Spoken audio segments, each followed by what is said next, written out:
Vamos lá, boa tarde mais uma vez. A gente vai agora com um painel em que a gente vai pautar, vai aparecer o tema aí, como construir equipes e uma cultura AI-powered. Né? A gente já viu conceitos aí fora, como data-driven, por exemplo, no pico, né, do reconhecimento da importância dos dados, a empresa que é dirigida por dados, ou data-powered. E hoje, com a IA, a gente vai percebendo essas terminologias também, quando uma empresa, uma organização, traz a IA para o seu core, para a sua cultura, para o seu jeito de atuar. A gente sabe que tudo tem um começo, tudo tem uma implementação. Muitos aqui estão passando por processos de resistência, explicação, teste e assim por diante. Não é uma chave que a gente vira, antes fosse. Mas, sem dúvida nenhuma, aqui a gente vai conseguir vislumbrar qual é o potencial e o caminho também para uma empresa tornar-se AI-powered. Né? Então, como construir equipes e uma cultura AI-powered, por consequência, uma empresa AI-powered aqui. Então, nosso agradecimento mais uma vez. As estratégias mais eficazes para impulsionar a inovação e os resultados com a IA através do engajamento de equipes. Lembrando, a gente tem o QR Code para você mandar as suas perguntas. Dá tempo de responder todas? Infelizmente não. Mas dá também para a gente gamificar aí, votar, ter as mais selecionadas, mais curtidas, né? E eu peço duas coisas para você que não estava aqui num outro painel como esse. Faça a sua pergunta, sem dúvida nenhuma, mas se você ler alguma pergunta que você achar interessante, toque aí em curtir para promover essa pergunta para o topo também. Assim a gente consegue qualificar para responder a maioria delas. Tá legal? Deixa eu abrir com a primeira pergunta. Vou deixar que vocês respondam espontaneamente. Quais são os desafios e como fomentar uma cultura apontada para maximizar e potencializar o uso de IA?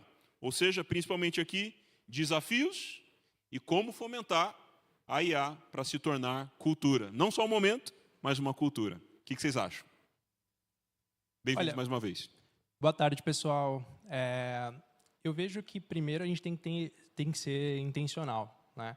Então, a gente estava até falando ali nos bastidores, a gente vê que tem uma chuva de inteligência artificial, a gente vê uma pressão para as companhias adotarem inteligência artificial, mas eu acho que o ponto de ser intencional é muito importante para a gente saber aquele problema que a gente quer interagir. Porque, no final, a tecnologia ela surge por necessidades humanas, né? Então, são os seres humanos que precisam resolver determinados problemas. Então, eu acho que o primeiro ponto é a gente entender como ser intencional. Vou dar o exemplo da OSF, a gente entendeu que IA para a gente é igual a produtividade do nosso time, e a partir daí a gente consegue desenhar uma estratégia para que o time consiga aderir às plataformas, né? Reinaldo, a gente estava falando nos bastidores um negócio que eu pensei super relevante para a gente compartilhar aqui também. Existe um self-service de IA. O que é isso? É bom ou ruim? Quais cuidados? Quais oportunidades? Conta para a gente. Não, bacana. IA com propósito, né? Eu falo sempre que IA sem um problema bom para resolver vira distração. Eu acho que, como tudo, né, na tecnologia, eu acho que você tem que partir de um bom problema e o IA vai ser uma boa hipótese para resolver esse problema. Mas vamos falar um pouquinho sobre IA self-service, né? Assim como a gente teve o BI self-service aí em 2017, 2018, né? A gente está vivendo hoje lá na empresa esse momento de IA self-service. O que é isso na prática, né? Hoje, em qualquer conversa de botequim, além de futebol, se fala de IA. E todo mundo se credencia, né? Todo mundo virou especialista em IA, né? Outro dia mesmo teve uma pessoa do negócio que estava codificando, né? Comprou lá os tokens e estava mandando bala nas codificações, né? Aí que eu acho que entra um pouquinho do primeiro aspecto de qualquer coisa que você vai fazer self-service, né? Você tem que ter governança. Primeira coisa é criar um centro de excelência, né? Um COI, que delimita a liberdade aí de maneira obviamente construtiva, né? Indicando os caminhos, indicando as ferramentas, criando os padrões de procedimento. Esse foi o primeiro passo. Segundo passo, identificar um ambiente corporativo para fazer IA, né? Não se faz IA por uma questão de segurança fora de um ambiente controlado, né? Com APIs minimamente testadas e validadas aí do ponto de vista, inclusive, de LGPD, de DLP, enfim. A gente fez isso, a gente tem hoje uma plataforma com múltiplas possibilidades, desde o GPT, nas mais variadas formas, até ferramentas livres, né? Sem custos. Né? Tendo a ferramenta, tendo o modelo, letramento.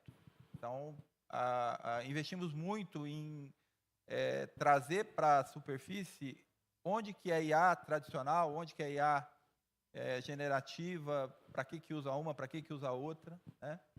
E fizemos isso tanto a nível executivo quanto a nível das pessoas que vão, no final do dia, desenvolver seus agentes.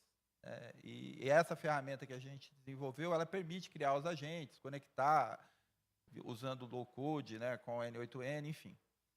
E aí o último estágio disso, né, que é o que a gente vive hoje, ter um funil de IA. A gente tem hoje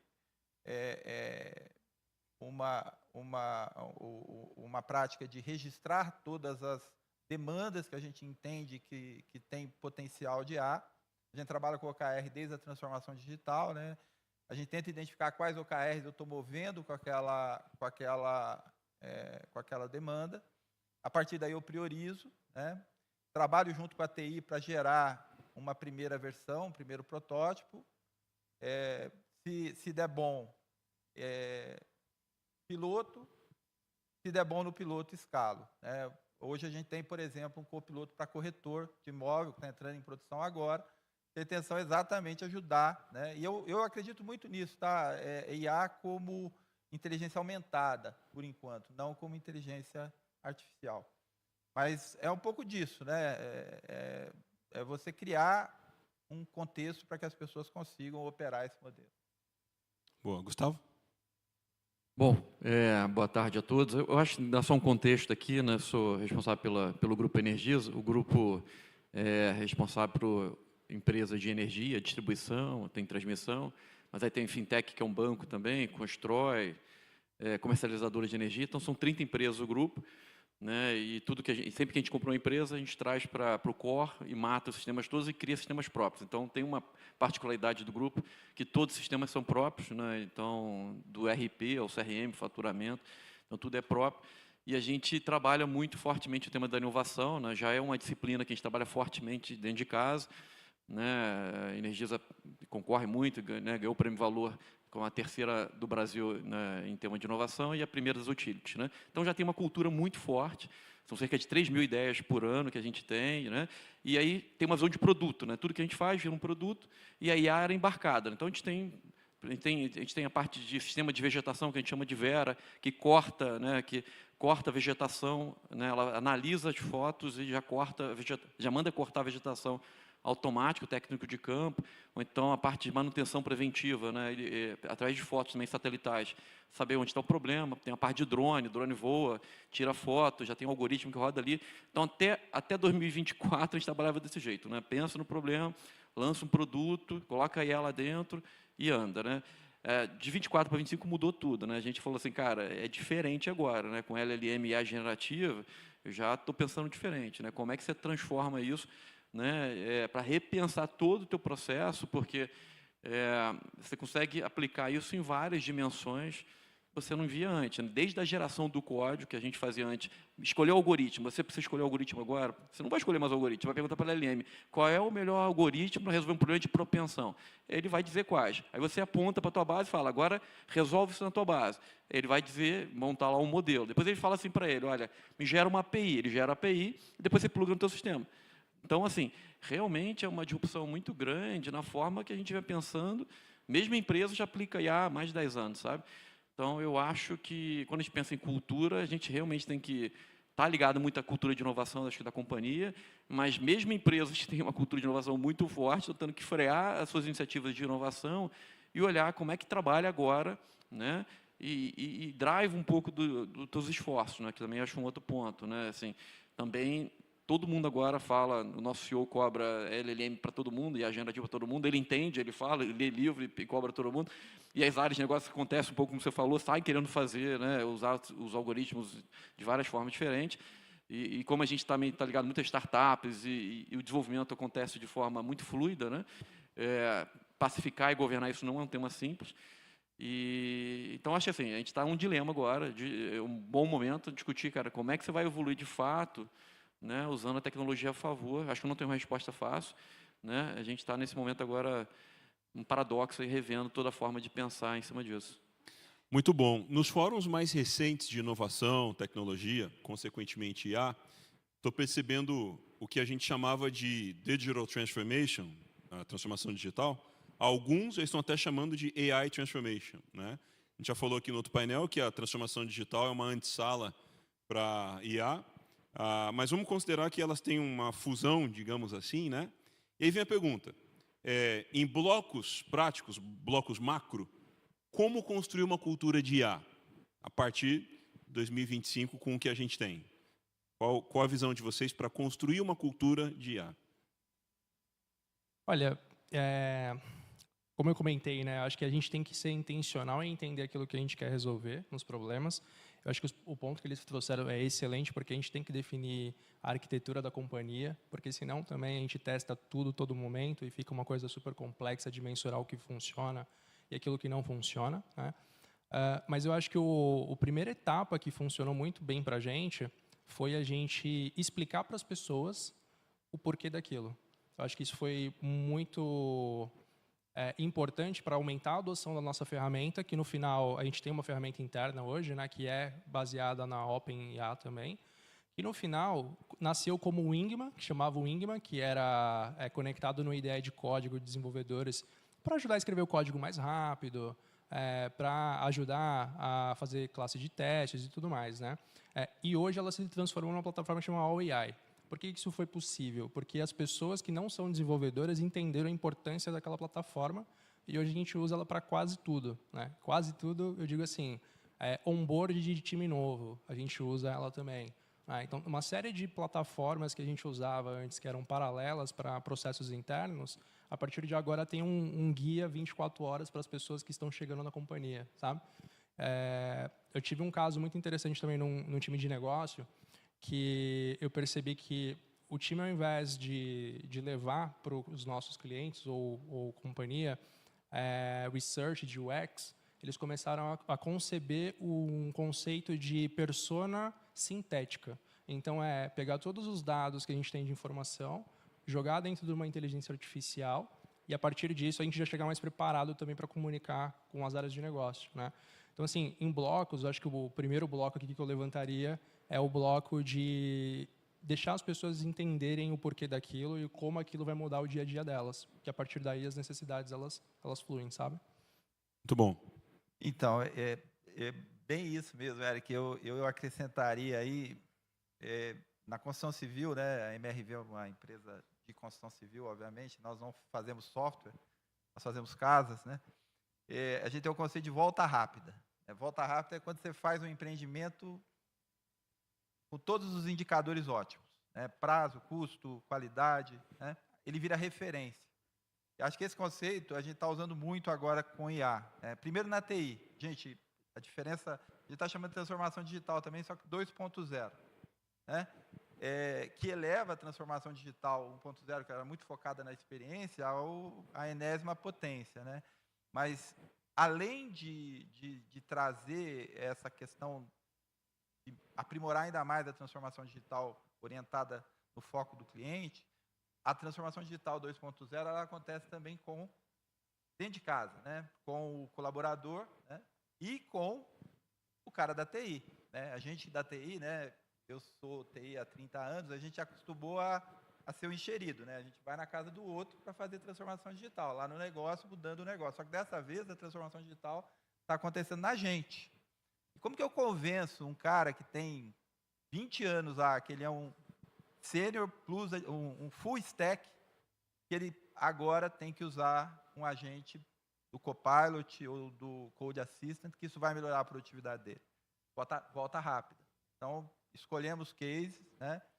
E foi bacana porque, eu vou dar um exemplo aqui, né? A gente está fazendo uma refatoração de um software que é usado para compra de terrenos. Ele é baseado no Google Maps, né? Para fazer essa interface, para mapear o terreno e colocar características dos terrenos que a gente queria comprar, na versão anterior a gente levou 4 meses. Com O GitHub Copilot mais o Bolt, a gente fez em 2 semanas. Agora você me fala, todo mundo tem condição de fazer isso? Não, só o cara que é bom. Eu acho que a IA, ela vem para dar muita capacidade àquele cara que é muito bom, e ela vem para pegar aquele cara que está começando e trazer, né, para um patamar bom também, sempre nessa ideia. Mas a volta rápida, pegando isso e levando para o negócio agora, né, a gente está criando alguns cases, né? Esse do corretor, para mim, é o mais emblemático. Imagina que eu tenho 5.000 corretores espalhados no Brasil inteiro, com dezenas de políticas de como fazer a melhor venda. O sênior sabe muito bem como usar. O cara que está entrando não conhece isso. Imagina se ele tiver um agente que, primeiro, já passa para ele um script de qual o melhor atendimento com base na característica do cliente usando um lookalike. Ou, no caso dele já estar no meio da conversa, esse agente responde, dada essa circunstância, o que eu vou fazer? Esse é um case que está começando a dar certo, e aí ele vai trazendo outros cases. Mas é um pouco disso, é ter o porquê e ter exemplos que constroem resultados. Boa, tem uma pergunta aqui, ó. O quanto a adoção de plataforma de IA internas ou externas impacta na adoção dessas tecnologias? O contraste entre o interno e o externo, né? Seja algo de fora ou algo que é personalizado dentro, como a gente ouviu num case agora também, né? Muitas empresas estão com o algoritmo do GPT, mas com uma IA personalizada para a empresa. Como vocês veem esse cenário de plataformas em interno e externo? Eu vejo da seguinte forma, né? A inteligência artificial no nível que a gente está vendo hoje, basicamente a gente ensinou a máquina a pensar melhor. Então é isso que a gente fez, né? A diferença do externo para o interno, muitas das vezes, é a forma como a gente ajuda aquela inteligência artificial a pensar melhor. A minha concepção é como se fosse uma criança, né? Todas as crianças aprendem, só que você tem crianças que conseguem ser mais bem-sucedidas porque foi guiado melhor, né? Então eu vejo que, como a gente já comentou, né? O fato de você ter uma estrutura interna de gestão de conhecimento, gestão de informação, e você conseguir colocar essa camada para você conseguir internamente melhorar a forma como aquela inteligência artificial ela funciona, evita até de que alucinações, né? Então você consegue ser mais efetivo nisso. E tem riscos também de usar a inteligência artificial que não esteja guiada para o negócio, né? Como vazamento de informação. Então existem detalhes de segurança que a gente tem que tomar um pouco de cuidado, tá? Boa. Posso dar um exemplo aqui? A gente, não sei se o interno e externo é muito apropriado, né? A gente, com certeza, aberta de forma ampla, a gente não está deixando usar, tá? Até questão de segurança. A gente fez alguns pilotos de pegar o Sharp, né? Deixar o Copilot ligado e saiu indexando tudo, né? Logo no início, né? A gente teve um susto e aí começou a pegar informação de área que não podia estar pegando e gerando respostas que não deviam estar dando para outras áreas, né? Tem informação confidencial. Então a gente viu que assim, não é assim que tem que jogar esse jogo, né? Então a gente está usando ferramentas abertas, né? E aí por N, por área de negócio, então pegou o Copilot rodando no RH, está pegando o Copilot rodando, por exemplo, dando exemplo, né? Rodando em várias áreas de negócio e entendendo como naquele ecossistema você trabalha, muito preocupado com essa parte de governança da informação. A gente mistura muito questões internas de dados internos com dados externos para tomar decisão. Então, os algoritmos também são coisas que a gente desenvolve dentro de casa, misturado com coisas externas. Então, eu acho que a preocupação maior não é nem se interno e externo, é mais quem é que pode estar dentro daquele domínio, né, acessando aquele dado. E a gente, por segurança agora, a gente está tratando isso dentro como se fosse uma unidade de negócio, né? A unidade de negócio é a única que pode enxergar aquelas respostas e gera algum resultado que sai numa API depois para uma outra área poder consultar, mas aí mais estruturado. Porque a gente tem muito parceiro também, né? Imagina que a gente tem um ecossistema de parceiro, né? E outros subsistemas que se conectam no grupo de alguma forma, né? Na parte de comercialização, na parte de trade, toda a própria ONS, temas da ANEEL. Então tem muitos ecossistemas que você tem que tratar. Eu acho que essa é a observação, né? Em vez de jogar muito amplo, é jogar no ecossistema que você consegue controlar, né, e o ownership daquele uso, né? Essa pergunta for em relação à LLM, né, de ter um treinamento específico com dados específicos, um fine tuning da vida, eu ainda não estou nesse nível.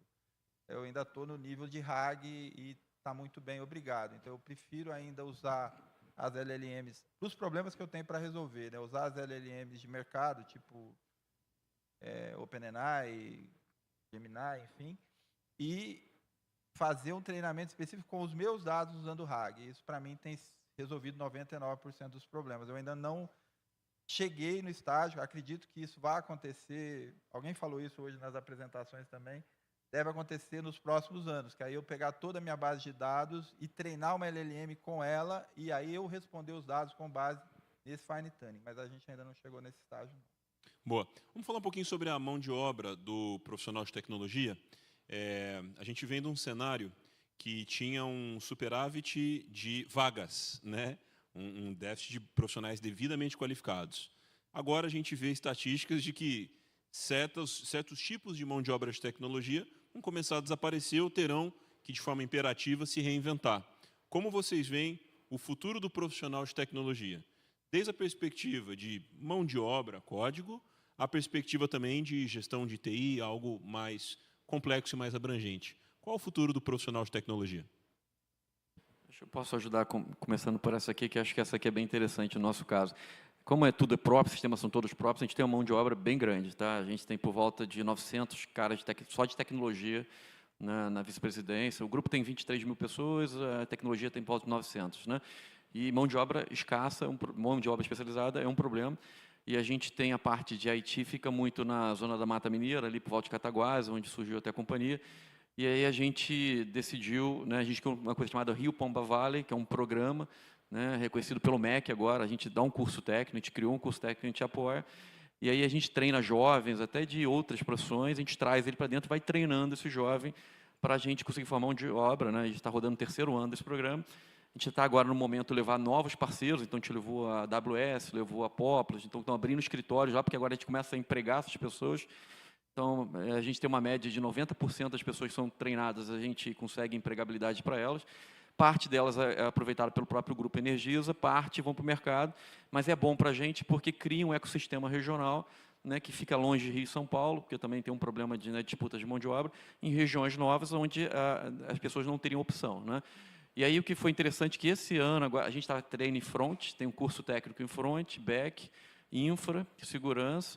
A gente também tem um SOC próprio, também a gente treina o tema em segurança, e agora a gente trocou uma disciplina de IA. Né? Então, a gente começa a pegar esses jovens e fala assim, cara, não esquece o desenvolvimento como você fazia o front e back há 1 ano, 2 anos atrás. Pensa agora que você tem que lidar com, né, pedir para o LLM criar com você e você saber lidar com aquilo. Então, a gente colocou IA agora na carreira. Então, esse é o primeiro ponto. Né? A gente criou um programa, que é o Rio Pomba Valley.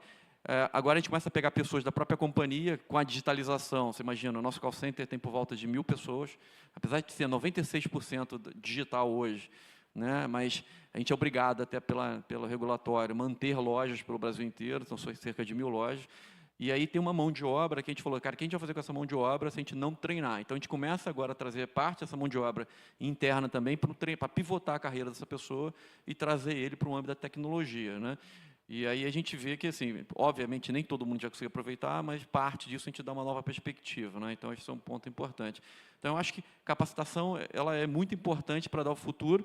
E acho que o cara que já é de tecnologia, aí tem um outro aspecto. Né? Se o cara já é de tecnologia e aí a gente não treinar, o que a gente está fazendo agora, o próprio time de tecnologia, desenvolvimento, é colocando todo mundo para aprender LLM. Né? Então, todo mundo no curso da Google, da AWS, da Azure, a gente é agnóstico à tecnologia, mas a gente está todo mundo colocando para enxergar, e aí no final, para a gente, é produtividade. Né? Como é que você melhora a produtividade do desenvolvimento do grupo, né? Com o público interno. Né? Então, esse é um outro pilar também que a gente tem trabalhado bastante a partir desse ano. Né? Boa. Para vocês, acrescentam algo? Eu acho que o futuro do cara da TI é um problem solver, sabe? Uhum. Eu não vejo mais como o cara que trabalha com TI primeiro, não entender bem um problema e ser um bom engenheiro de prompt para transformar esse problema num prompt que vai transformar isso numa história, que vai gerar uma especificação da arquitetura. Né? Eu acredito muito na transformação até do jeito de desenvolver software. Né? A gente está habituado a um jeito muito individualista. Né? As pessoas sentam e escrevem a técnica funcional, as histórias. Né? Agora eu vejo isso muito mais junto. Eu acho que vai ser muito na linha do que acontece na fase de desenho da solução com o design thinking. Né? Eu acho que vai ser um design thinking já gerando código. Uhum. E o cara da TI vai ter que ser um bom resolvedor de problemas. Entender muito de negócio e resolver problemas. Na minha visão, eu acho que esse profissional, acho que o skill que eu mais procuro é aquelas pessoas que conseguem aprender e ser mais autodidata. Em alguns processos, é um pouco parecido com o que você comentou, a gente tem um processo de academias, que é literalmente testar as pessoas em tecnologia.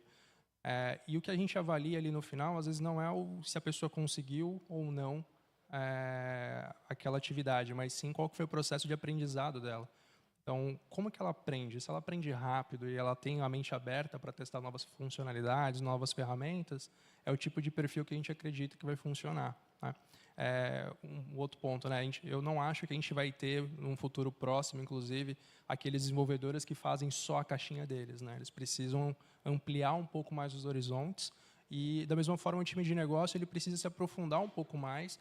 Óbvio, hoje ficou mais fácil com a inteligência artificial, mas entender o porquê e as nuances de back-end, de front-end, né? Ele vira mais um gestor de produto, o cara funcional, né? Ele tem que entender um pouco disso. Então, acho que o skill que eu mais procuro hoje são pessoas que aprendem rápido e têm a mente aberta para testar coisas novas. Assim. Boa. Como vocês veem o dilema que cada um pode estar passando hoje? Por exemplo, tem gente que a empresa é resistente à IA. Então, esse profissional ele quer propor mudanças, mas tem certos tetos culturais. Outros, a empresa deu carta branca, cheque em branco, mas, de repente, não tem cultura, não tem skills, não tem mão de obra para isso. Quais são os principais dilemas que um profissional de tecnologia hoje pode passar quando quer propor mudanças? Onde esbarra? Como resolve? Top 3, no olhar de vocês. Bem amplo esse, né? Deixa eu pensar aqui. Eu acho que a forma mais rápida de você transpor essa barreira de uma nova tecnologia é você procurar referência. Eu acho que estar num evento como esse já é um avanço, porque você começa a enxergar o que existe no mercado, o seu repertório aumenta. O outro pilar que eu colocaria é tentar aterrissar em número, porque eu acho que tangibiliza o investimento, tangibiliza o esforço para aquela atitude, né? E eu acho que tem que ter uma timeline de sucesso. Eu acho que aqueles projetos que são infinitos, eles são problemáticos. Então, de repente, a gente tentar algo menor, pequeno, que não impacte a companhia, mas que tenha potencial de ganho. Se a gente conseguir essa equação, eu acho que fica mais fácil de transpor essas barreiras, sabe? Bom, ajudar aqui. Eu acho, assim, como toda tecnologia que está no hype, está muito no hype esse tema, né? Sempre tem a questão da adoção. Mas eu acho que com a parte de IA generativa é diferente, né? O board já fala disso, né? O C-Level já fala disso, o CEO fala disso, o conselho fala disso. Tem dificuldade de como tangibiliza, né? No nosso caso, nessa folha de arrumação que a gente fez de temas de inovação como um todo, a gente escolheu pilares muito pragmáticos, onde tem redução de custo, onde tem lançamento de produtos novos, a melhoria da experiência do cliente. Então, a gente escolheu alguns, né? Então, a gente tem uns 5 projetos agora, muito claros, com objetivos, com metas muito claras, o conselho entende, né? A gente reporta para ele como é que está indo isso, desdobra. A área de negócio, isso é importante também entender, né? Não é só o time de tecnologia nesse caso, né? A área de negócio está sendo fortemente cobrada, né? Porque como alguém da empresa vai escutar, vai no evento desse, escuta que a outra empresa melhorou o atendimento, não sei quantos milhões ou percentual, ele já leva isso para a empresa e cobra o time de atendimento que ele tem que melhorar esse percentual também. E aí o cara sai querendo também fazer. Então, eu acho que o momento de grande parte das empresas está vendo parecido, né, nesse aspecto particular aqui da IA generativa. Todo mundo quer fazer, tem uma vontade de fazer. O que eu penso é que tem que tangibilizar, não em muitas iniciativas, né, mas escolher iniciativas bem pragmáticas, fazer um roadmap, né, que não é de 3 meses, vai ter um resultado fantástico. Eu falo, cara, a gente, no caso aqui do atendimento, por exemplo, a gente dividiu o atendimento em 100 etapas pequenininhas, como se fossem pequenas etapas, e a gente vai entregando essas automações e para cada automação que a gente entrega, a gente vê a produtividade que ela está gerando, sabe? E aí vai mostrando para o board e também tem um outro tema que ela tem que se autopagar, né? Eu tenho um desafio também que é colocar IA generativa, mas você tem que pagar com ela própria, né? Então também tem um desafio aqui, por isso é muito importante acertar, escolher bem essas linhas de serviço e a mecanismo, como é que vai funcionar esse mecanismo, né? Para também não entrar naquele tema da desilusão, né? Eu fiz aqui um projeto de generativa, deu errado, isso é péssimo, né? Então, acho que a estratégia, esse roadmap é fundamental para a adoção ocorrer de forma saudável, né? Na adoção, a gente percebe que educação é algo muito importante. Letramento, que acaba possibilitando tanto habilidades quanto uso ético, por exemplo, né? Vocês, olhando num viés tecnológico, como vocês percebem que essa demanda por educação realmente vira prática? É algo que negócio dispara, tecnologia dispara, RH treinamento dispara? Como acontece isso na perspectiva de vocês, até para a gente entender analogias, cases de como a educação finalmente vira sala de aula, digamos assim. Antes disso, tem um processo de identificação, encomenda e aprovação. Como vocês veem esse fluxo ser realidade? Bom, eu acredito muito na primeira parte da educação, tem que ser o autodesenvolvimento, né? As pessoas precisam ter vontade de aprender, né? Acho que a iniciativa, né, de buscar isso, eu acho que é o primeiro estágio, né? E hoje existe uma abundância, né, de lugares, né, para você buscar, né, para você respirar esses conceitos, para colocar isso em prática, enfim. O segundo estágio, e aí a empresa exerce um papel muito importante, é dar significado e foco. E desde a tradicional até a generativa, tem N aplicações, N modalidades, desde realidade virtual aumentada, reconhecimento de imagem, até a IA conversacional, que é a mais usada, e os agentes que a gente está chegando agora. Então, dá esse foco. Eu acho que, eu insisto nisso, né?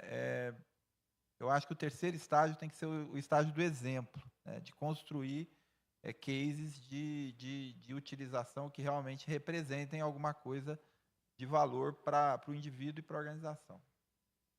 Boa. Acho que no nosso caso aqui, a gente vinha numa cultura data-driven, né? Então, basicamente, a gente escolhe pessoas de cada área da companhia, a gente faz tipo uma pós-graduação, a gente tem um acordo com o IME no Rio de Janeiro, onde leva vários executivos a fazer uma pós-graduação de dados, né, nas áreas.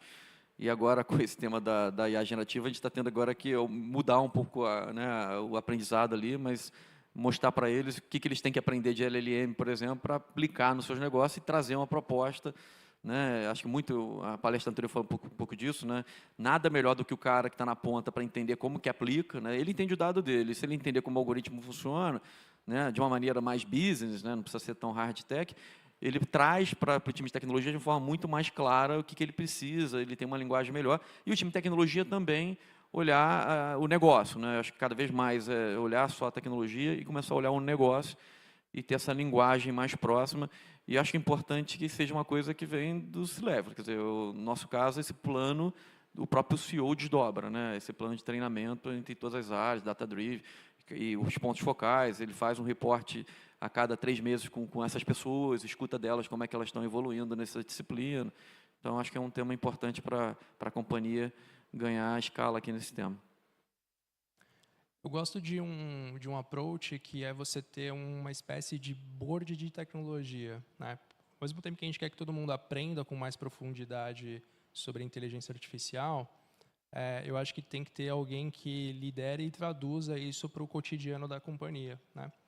A gente usa uma empresa, né, na verdade, que a gente adquiriu alguns anos atrás, que virou esse board nosso, que é um laboratório de especialistas em inteligência artificial, que tem os seus POs, né, o pessoal de produto, que conversa com o time que utiliza a plataforma para entender novos casos, traduzir, e depois a gente desce isso em all hands, a gente desce isso em reuniões de incentivo para as pessoas entenderem um caso de uso. Até no nível da gente ter uma base de prompt, por exemplo, né? Então, a gente tem algumas coisas que a gente vai mapeando esse conhecimento que funcionam e a gente vai tentando traduzir para deixar a barreira de utilização cada vez menor. Tá? Então, eu gosto bastante desse approach também para complementar as ideias. Muito bom. Senhores, muito obrigado. Com certeza a gente tem insights muito práticos e direcionados para uma cultura AI-powered nas organizações.